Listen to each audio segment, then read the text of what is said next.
Bismillahirrahmanirrahim. Assalamualaikum warahmatullahi wabarakatuh. Perkenalkan, nama saya Muhammad Abdul Aziz.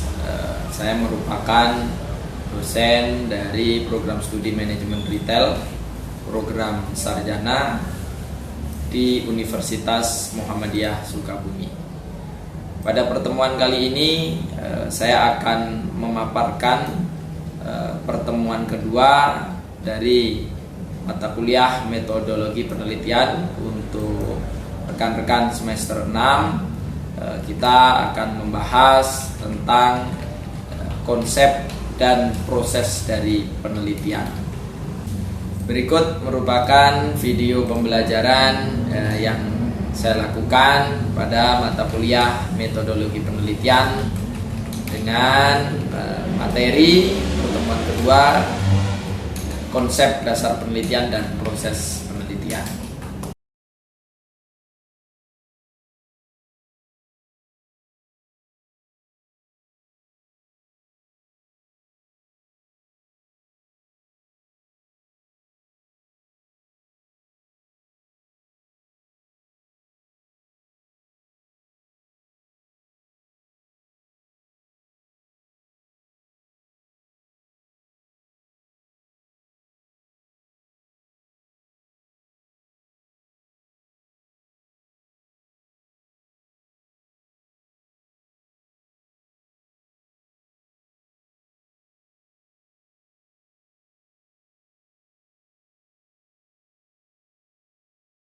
Bismillahirrahmanirrahim. Assalamualaikum warahmatullahi wabarakatuh. Waalaikumsalam warahmatullahi wabarakatuh. Terima kasih teman-teman mahasiswa semuanya yang telah hadir pada pertemuan kedua. Hari ini kita lanjutkan pertemuan yang minggu pertama yang membahas tentang ruang lingkup dari metodologi penelitian.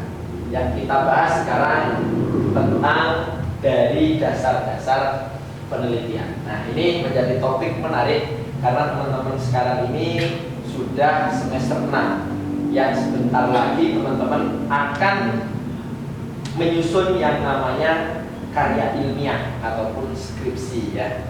Skripsi. Jadi teman-teman perlu diperhatikan bahwa skripsi ini menjadi syarat mutlak untuk teman-teman mencapai gelar sarjana. Nah, jadi teman-teman nanti bisa memperhatikan, dan yang sekiranya nanti belum jelas materinya bisa langsung bertanya, gitu ya teman-teman ya. Oke, jadi kita melanjutkan minggu kemarin tentang ruang lingkup, sekarang masuk ke dasar-dasar penelitian.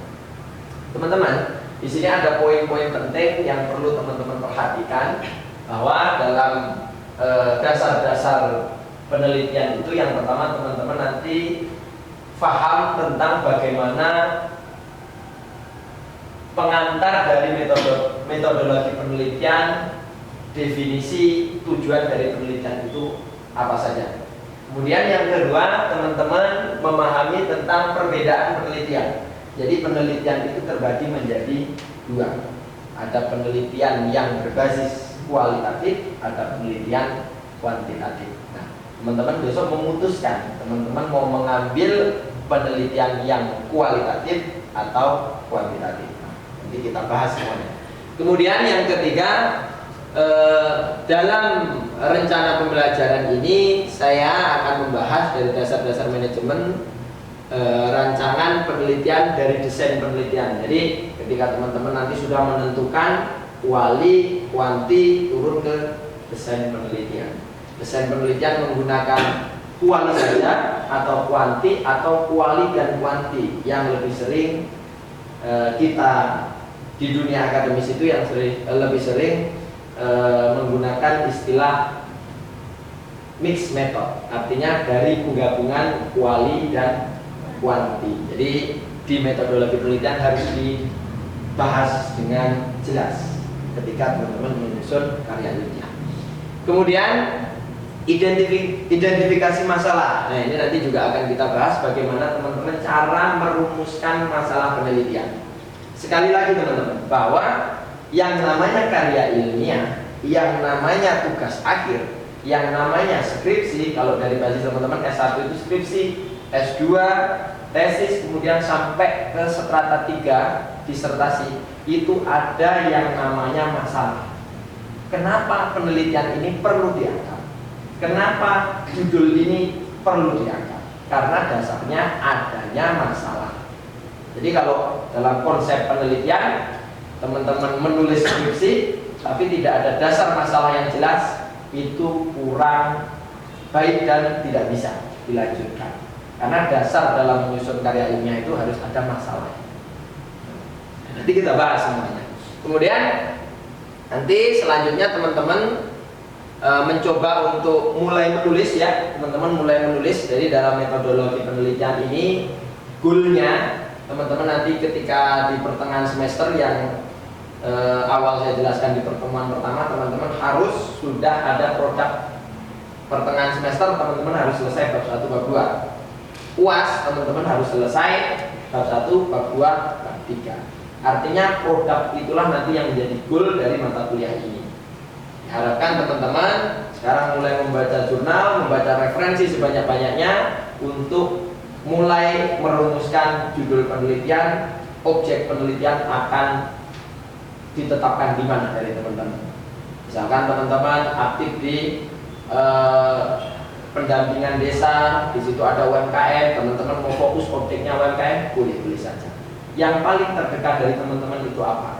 Dan teman-teman sembari memahami di lingkungan teman-teman kira-kira judul apa yang perlu diangkat.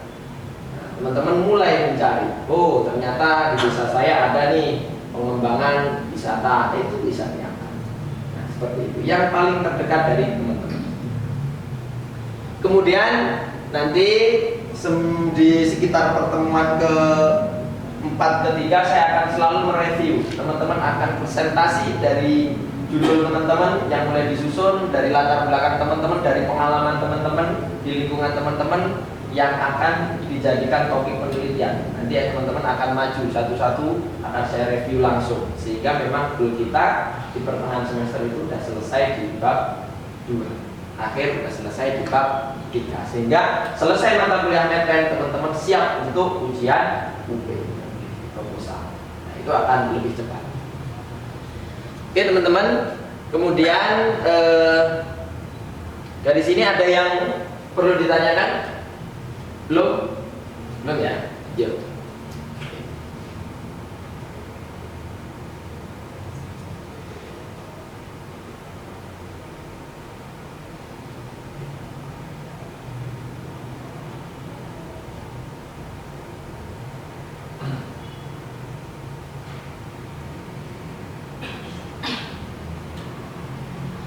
Oke, sekarang kita pahami tentang pengertian dan dasar dari metodologi penelitian.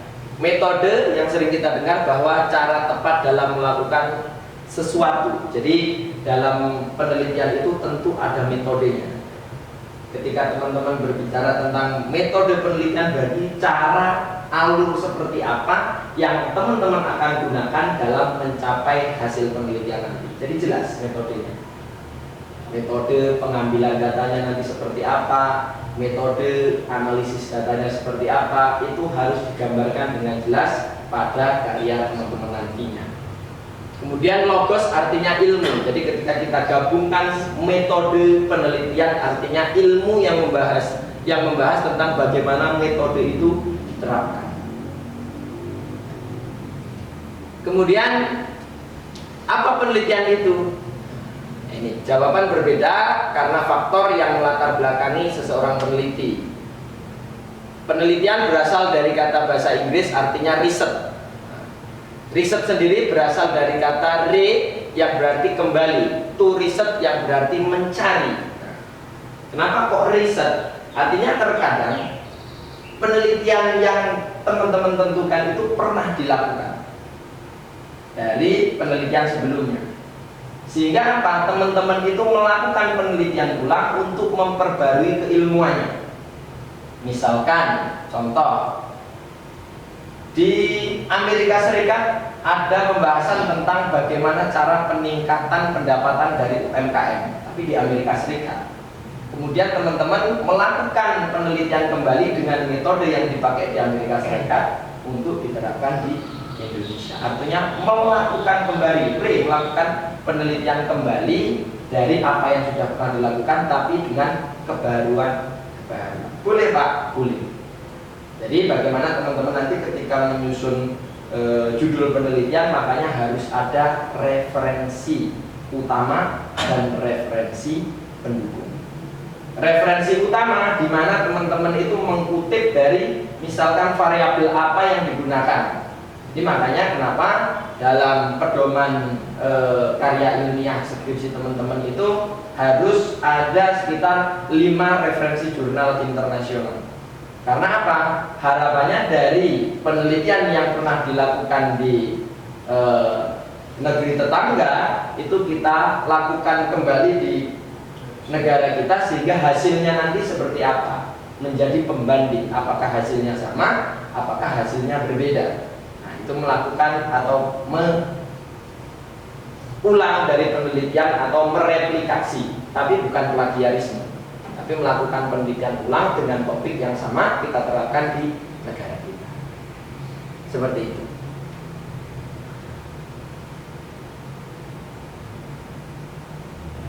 Kemudian penelitian sebagai suatu proses. Salah satu ciri khas dari penelitian adalah proses berjalan secara terus-menerus. Jadi ciri khas dari penelitian itu ketika penelitian pernah dilakukan pasti akan ada penelitian selanjutnya. Penelitian selanjutnya terus seperti itu. Jadi penelitian itu berkembang. Tidak akan ada penelitian yang sudah, misalkan penelitian ini sudah ketemu, udah. Tidak, tapi terus berkembang. Misalkan contoh seperti ini teman-teman. Ada penelitian tentang kuantitatif di bidang keuangan. Penelitian meneliti tentang perusahaan-perusahaan misalkan food and beverage di Bursa Efek Indonesia, laporan keuangan. Misalkan Mas Rahardian melakukan penelitian pada Bursa Efek Indonesia dengan laporan keuangan pada perusahaan food and beverage itu pada tahun 2015 sampai tahun 2017.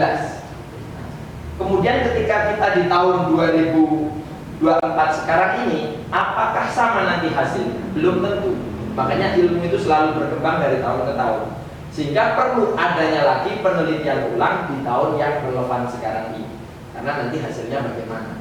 Mungkin kalau di tahun 2015, 16, 17 hasilnya misalkan baik, belum tentu di tahun 2022, 23, 24 ini hasilnya sama. Sehingga penelitian itu terus berkembang. Tidak bisa penelitian itu cukup dari situ saja, terus dikembangkan. Makanya ada yang disebut dengan novelty, yaitu pembaharuan dari penelitian yang pernah dilakukan. Ini menjadi poin penting. Jadi teman-teman ketika melakukan penelitian, ketika replikasi dari penelitian internasional kita terapkan di Indonesia, kira-kira apa yang menjadi pembeda dari penelitian di luar negeri? Misalkan di luar negeri itu variabelnya mengangkat 3, teman-teman menambahkan satu kebaruan dengan variabel yang identik pada negara kita misalkan. Apa itu kira-kira? Misalkan dari kebudayaannya kita ambil. Itu namanya kebaruan yang memang perlu diadakan dalam sebuah penelitian. Kemudian hasil penelitian tidak akan pernah merupakan hasil yang bersifat final. Nah ini yang saya katakan, tidak bisa final, terus berkembang. Misalkan kamu menelitikan hasilnya ini, tidak bisa. Misalkan kamu meneliti tentang bagaimana dampak gaji terhadap kinerja karyawan pada sebuah PTA, itu tidak bisa menjadi final hasilnya. Karena belum tentu nanti ke tahun berikutnya dampak gaji terhadap kinerja itu hasilnya sama. Beda objek, beda instrumen, beda responden, pasti hasilnya akan berbeda. Nah, makanya dari hasil itu teman-teman perlu menjabarkan. Kemudian hasil penelitian seseorang harus tunduk pada penelitian orang lain yang datang belakangan. Nah, hasil penelitian seseorang harus tunduk pada penelitian orang lain yang datang belakangan. Jadi misalkan ada penelitian A, kemudian pembaharuan di penelitian B, itu tahunnya lebih muda yang B. Orang itu referensi harusnya ke yang lebih muda. Jadi bukan yang lebih referensi yang lebih tua. Makanya yang saya katakan ilmu penelitian itu selalu berkembang. Tidak ada hasil penelitian yang final, tidak ada. Ini menurut beberapa ahli, menurut David, bahwa sebuah penelitian itu adalah pemikiran yang sistematis mengenai berbagai jenis masalah yang memecahkan, memerlukan pengumpulan dan penafsiran tentang fakta-fakta. Ini menurut pakar teori David tentang penelitian. Artinya apa, teman-teman? Sebuah penelitian itu harus berjalan tentang sistematis. Misalkan contoh, dalam teman-teman menyusun skripsi nanti, bab 1 itu biasanya membahas apa? Pendahuluan, sistematis, harus jelas. Pendahuluan, sub dari pendahuluan itu membahas tentang apa saja? Latar belakang. Kemudian apa lagi? Rumusan masalah. Kemudian tujuan penelitian. Kemudian sistematika penulisan. Biasanya bab 1 akan bahas apa, bab 2, bab 3, bab 4 sampai pada bab 5 kesimpulan. Sistematis, harus jelas. Kemudian bab 2 membahas apa? Teori, literatur review. Nah, teori-teori dari literatur-literatur direview, kemudian dituliskan dalam daftar pustaka. Kemudian bab 3, metode penelitian. Metode apa yang digunakan? Itu ada populasi, siapa yang menjadi populasi teman-teman. Populasi itu adalah generalisasi dari objek yang akan teman-teman ambil. Misalkan teman-teman menentukan judul penelitian analisis dampak kepuasan dari penggunaan Shopee pada mahasiswa Universitas Muhammadiyah Sukabumi. Itu populasi. Artinya populasinya semua mahasiswa, general, masih luas.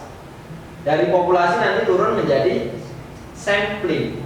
Sampling itu adalah representasi dari populasi yang diharapkan dapat mewakili dari populasi. Kan kita tidak mungkin semua mahasiswa UMI yang jumlahnya kurang lebih 5.000 kita jadikan responden kita. Kita akan capai. Makanya turun menjadi sampling. Nah, jadi harus jelas di bab 3 itu. Ada desain, ada populasi, ada sampling, ada teknik atau metode pengumpulan data, ada teknik analisis yang teman-teman akan. Kemudian di bab 4, hasil penelitian. Dari bab 1, latar belakang masalah, dari literatur, dari metode, dianalisis datanya, baru dijabarkan hasilnya apa. Bagaimana tingkat kepuasan mahasiswa UMI terhadap penggunaan sosial media tadi ya, sosial media. Kemudian bab 5, kesimpulan. Kesimpulan itu harus selaras dengan masalah. Jadi jangan sampai masalahnya ngomong A, kesimpulannya ngomong Z. Kesimpulan itu harus dilihat dari masalah. Dari masalahnya apa, sehingga kesimpulan itu menjawab dari masalah. Kemudian pemecahan masalah. Nah tadi di latar belakang itu selalu identik dengan masalah penelitian, teman-teman. Masalah penelitian itu ada 2. Masalah penelitian itu ada 2. Yang pertama dari fenomena gap. Yang kedua dari research gap. Gap itu artinya apa? Gap. Apa gap itu? Gap itu kayak seperti ada, misalkan, dari 2 orang itu ada gap ini. Jadi ada ketidaksamaan, ada perbedaan gap. Gapnya satu ke kiri, yang satu ke kanan. Gap. Nah, ada fenomena gap, ada research gap. Fenomena gap itu yang identik pada objek penelitian yang akan teman-teman lakukan. Nah, ini penting. Dalam karya ilmiah itu harus ada 2 masalah ini, fenomena gap dan research gap. Fenomena gap itu yang ada di objek penelitian. Contoh, teman-teman mau meneliti tentang bagaimana kinerja karyawan pada PT A. Artinya apa? Fenomena gap dari kinerja karyawan ini ada yang menurun. Ada yang menurun. Misalkan menurun dari segi apanya, Pak? Misalkan dari segi kehadirannya. Misalkan dari segi kolaborasinya dari antar tim bisa, asalkan dijabarkan dengan data. Absensinya pada bulan Januari dia absen sebanyak 10 kali pada 1 bulan. 5 pada bulan Januari 5. Kemudian ke Februari dia naik absennya ke 7. Kemudian pada bulan Maret dia naik lagi absen, nggak berangkat di perusahaan sebanyak 10. Artinya kenapa kinerja karyawan seperti itu? Itu yang disebut masalah penelitian. Adanya fenomena yang terjadi di objek penelitian. Itu yang disebut fenomena. Kalau ada masalah itu, oke. Berarti perlu topik ini diangkat dan relevan topik ini diangkat. Makanya kalau kita berbicara tentang penelitian, itu akan selalu mencari masalah. Nah, ini akan selalu mencari masalah. Tidak ada masalah dicari-cari. Ya, karena kalau tidak ada masalah, kenapa dilakukan penelitian? Rasionalnya seperti itu. Kemudian yang kedua, teman-teman, ada yang disebut dengan riset gap. Riset gap berarti riset, ada penelitian dan ada gap. Artinya terjadi perbedaan hasil yang kontradiktif antara penelitian A dan penelitian B. Contoh, misalkan Kang Haikal ini melakukan penelitian bagaimana tingkat turnover intention pada perusahaan A dapat bagaimana tingkat turnover intention pada perusahaan A dengan mengambil variabel prediktif gaji misalnya. Turnover intention itu tingkat karyawan pengen keluar dari perusahaan itu. Gitu. Saya ini udah nggak betah nih di perusahaan ini. Saya itu pengen keluar, itu yang disebut turnover intention. Siklus keluar masuk perusahaan karyawan di perusahaan ini. Variabel prediktifnya gaji. Kang Haikal melakukan penelitian pada tahun 2023. Dia menemukan hasil bahwa gaji itu dapat menurunkan dan berpengaruh negatif terhadap turnover intention. Jadi semakin gaji ditingkatkan, turnover intention itu naik atau turun? Tingkat keinginan kita keluar dari perusahaan itu turun, pengaruhnya negatif. Hasilnya dari Kang Haikal. Kemudian ada Kang Yusuf. Nah, Kang Yusuf ini melakukan penelitian juga, sama topiknya, tapi dengan perusahaan yang berbeda. Tingkat turnover intention di perusahaan B. Variabel prediktifnya gaji. Ternyata hasil dari Kang Yusuf ini pengaruhnya tidak ada, tidak ngefek gaji terhadap keinginan, dapat menurunkan tingkat keinginan karyawan keluar. Tidak ngaruh apa-apa di penelitian Kang Yusuf. Nah, muncul peneliti ketiga, penelitian ketiga dengan pembahasan yang sama di perusahaan yang berbeda. Yang terjadi di riset gap itu adalah penelitian Kang Haikal dengan penelitian Kang Yusuf.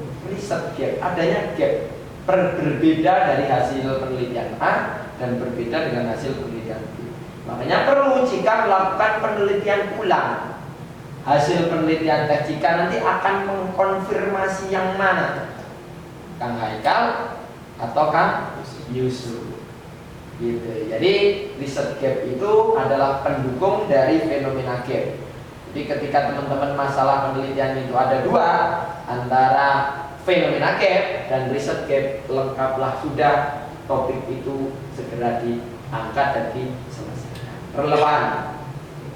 Tapi kalau masih nggak fenomena gapnya tidak jelas, riset gapnya tidak ada, ya masih tanda tanya besar, dan itu mungkin bisa tidak di ACC dengan pembimbingnya.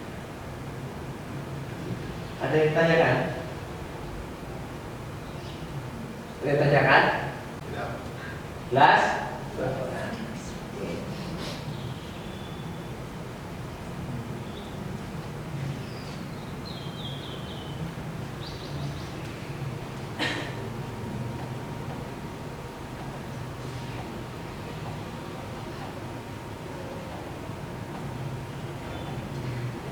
Kemudian teman-teman, tadi saya sudah membahas tentang di bab 1 itu apa aja. Nah ini tentu di bab 1 itu ada tujuan. Nah ini tujuan adalah art and science guna mencari jawaban terhadap suatu permasalahan. Jadi tujuannya tadi kan harus jelas. Ketika kita sudah merumuskan permasalahan, kita membentuk pertanyaan penelitian, kemudian ada namanya tujuan penelitian. Tujuan penelitian gunanya untuk mengkonfirmasi atau menjawab terhadap suatu permasalahan. Penelitian, cara pengamatan mempunyai tujuan untuk mencari jawaban permasalahan proses penemuan baik discovery maupun invention.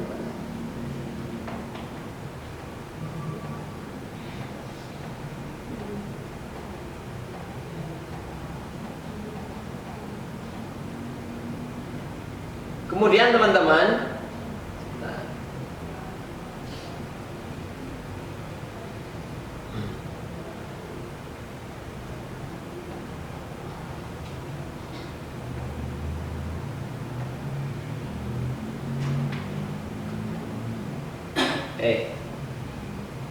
kemudian teman-teman,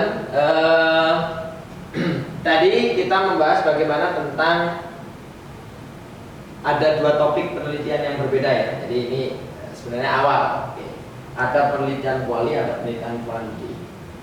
Ada yang tahu dari dua perbedaan penelitian ini?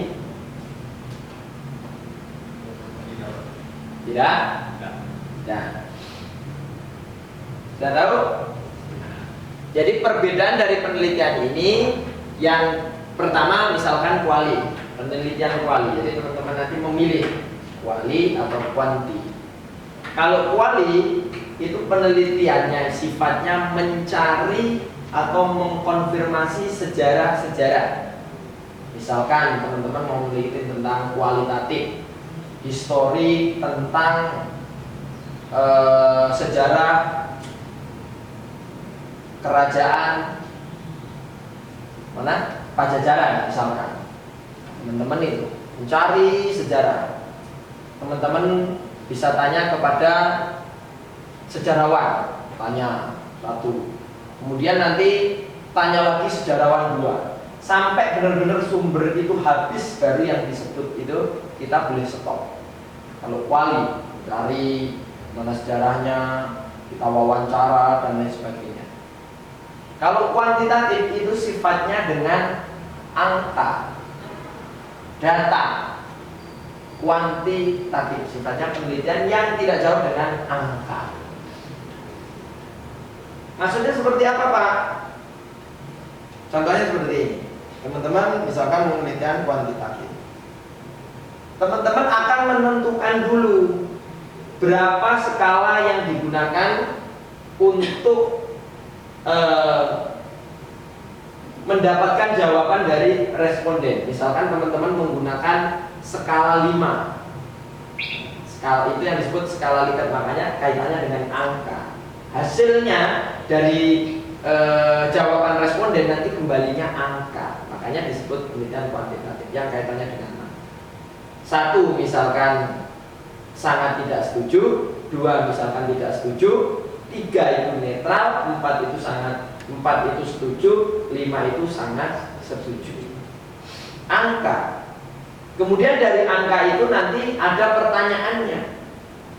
Pertanyaan itu kita tujukan ke responden. Misalkan, saya merasa gaji di tempat kerja saya itu kompetitif dengan perusahaan lain. Kita tanyakan kepada karyawan. Kira-kira karyawan menjawab angka berapa? Ya bisa semuanya Pak. Kalau dia puas dia akan menjawab sangat setuju. Kalau dia tidak puas berarti menjawab sangat tidak setuju. Makanya kembalinya itu berupa angka atau skala Likert. Nah dari angka itu baru nanti kita analisis menggunakan sistem. Hasilnya nanti seperti apa. Nah, mulai dari sekarang teman-teman tentukan mau memilih kuali atau memilih kuantitatif. Oke, itu mungkin ada yang ditanyakan? Ya, silakan, Teh Putri. Tentang masalah penelitian. Oke. Gimana cara kita mengidentifikasi masalah penelitian? Terima kasih. Tadi merupakan video pembelajaran yang saya lakukan untuk semester ke-6 pada mata kuliah metodologi penelitian. Kurang lebihnya saya mohon maaf yang sebesar-besarnya. Saya akhiri. Wallahul muwaffiq ila aqwamit thoriq. Assalamualaikum warahmatullahi wabarakatuh.